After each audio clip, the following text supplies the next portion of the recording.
What is up, guys? It's GhostRobo and I've been a-training. Do not worry, this is not my team. I was just messing around in training mode, trying out the weirdest combo of characters I possibly could. So don't fret, I haven't totally lost my mind. The feedback was pretty darn good on episode 1 of my journey from zero to hero, so here we are, back with episode 2. I've been putting in the effort, putting in the time, doing my bench presses, doing my bicep curls, training hard, running my miles, sprinting, all sorts of crazy stuff, mental exercises, eating my Wheaties, the whole shebang, and I've been getting a little bit better.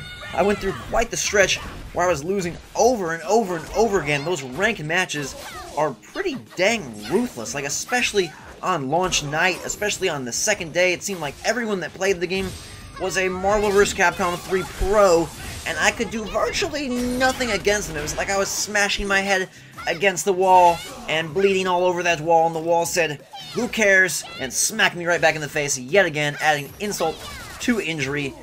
But I have improved.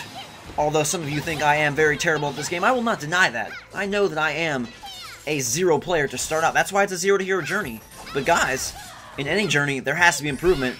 And this episode is where that improvement really begins to take hold. I've got 2 matches for you today. One against a random, one against a subscriber. They are pretty fun. Let's check them out. I shall strike you down, Demon Hunter. I'm not gonna pull my punches. Man, Dante's absolutely right. He pulls no punches. So far, if I had to have a main character, I would say it's Dante. He's my favorite guy just because, I guess, the wide variety of attacks that he has. And some people may say, well, that's really complicated and not a good strategy for a beginner to take a character that has a lot of different aspects to master. But I think it's really a positive because it gives you plenty of avenues to attack, and you don't have to master a specific combo or become super great at one aspect. I think you can kind of fiddle around with different parts of his combo scheme and do kind of well. Now, I haven't been all that successful with using the hypers in the proper way. I think it would probably be better if I built up my meter and then executed a level 3 hyper or back-to-back hypers. I kind of just am like, oh my god, my hyper meter, I'm going to use it like a dog when their owners get home and they're running around crazy and they pee all over the floor because they're so excited and they don't know how to hold it. I just get that hyper meter and I have to let it go right away. And so it causes some chaos, some missed hyper, some wasted meter.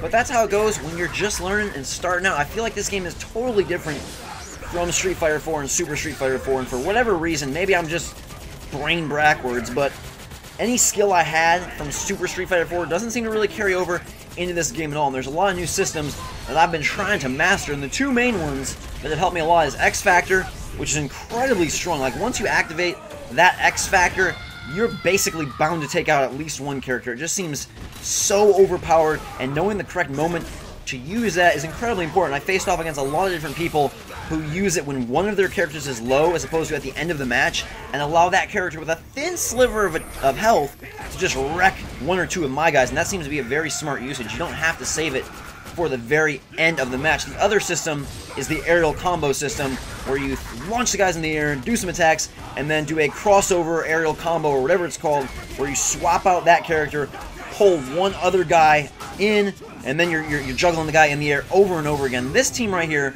was one I ran with for quite a while. Dante, Super Scroll, and Morrigan. They seem to give me a good mix of some range and some randomness, and I really like the look of Super Scroll.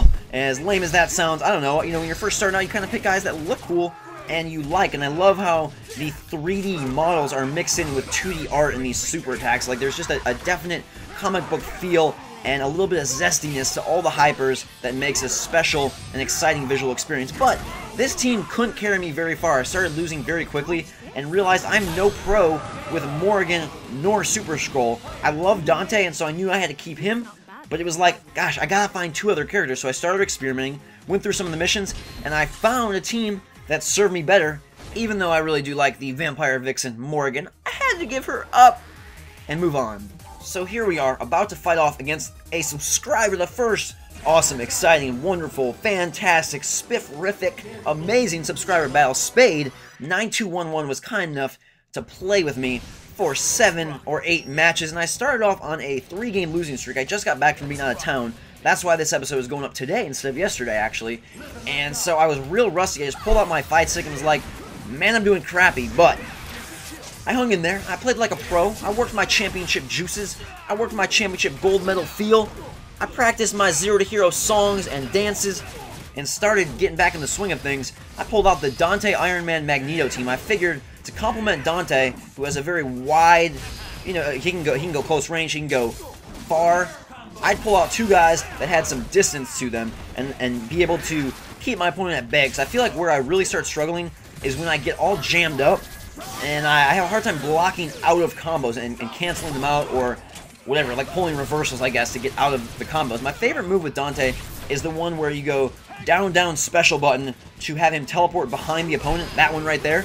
And sometimes I get really, I over-abuse it and I'm not very successful because it's such a cool move and I love it so much. But it can benefit you greatly. I've also been really trying to focus on using my assists more to my advantage. I've been trying to hyper out of an assist. So I'll bring in a guy for an assist and then execute a hyper from there when they're already knocked back from the assist. That was a foolish use of a hyper, but I thought I could maybe pull his guy. I gotta get the timing down in terms of waiting an extra second till his next character would have clicked in. But Spade9211, gotta give you a shout out, one, for joining with me and sticking with me for about a half an hour. That was really awesome. And two, because you were a pretty fun opponent. We had some great matches. You started off in a 3-game win streak, and then I, with my champion skill that is improving at a very rapid championship platinum medal rate, beat you 5 times in a row. So I was feeling it, doing pretty well with my Magneto super hyper golden gun magic wonderful attack right there. And if you had to rank me right now on the A to Z scale, I'd say I'm probably an X. You know, not Z, not the lowest tier. I'm rising. I'm moving up to that X level, and I'm only going to get better. So for all you haters out there saying, GhostRobo, you are terrible at this game, just you wait. Give me about 8-9 more episodes. I will be your worst nightmare. I will be the terror in your town, destroying fighters left and right. And even though I had to stop using the beautiful Morrigan, that's alright, because I got Dante again, Iron Man again, and Magneto again. Hit the like button if you like what you see. I appreciate it. Thanks a lot for watching, and until next time, we will see you later.